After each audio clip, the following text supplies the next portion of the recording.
This is a double leg pogo jump. The knees are going to be fairly straight but not locked out. The motion is going to come mainly from my foot, ankle, and calf. And so I'm just going to bounce almost like I'm jumping rope, nice and light, nice and quick. What I want to try to do is have this motion really come from the feet and the calves as opposed to the knees. And so it should be fairly quiet even if you're in shoes, and we shouldn't see a ton of knee bend. If you're feeling any discomfort, especially in kind of the hips or the lower back, something that I do is engage the core.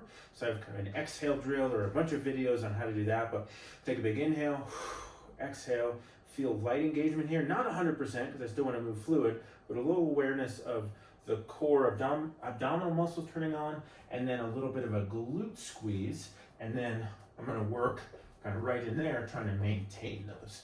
So this is a double leg pogo jump. I'll typically start with 30-ish seconds or so in a set. Sometimes I'll also prescribe a metronome, and so you can just search metronome on Google or on the App Store. There's a bunch of free options, but the metronome helps us with timing and pacing and height. So this is 150 meters. You may or may not be able to hear it on the video, and I'm just going to try and sync up to that beat. So a faster metronome is going to be less high of a jump.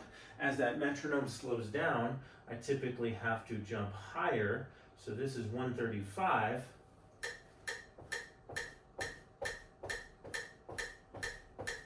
So I got to jump a bit higher. Tends to be a little bit more challenging. If we're going that route, as I go higher, I still don't want the knees very involved. I want to train the calf and foot and ankle to provide that spring. So that's a double leg pogo jump.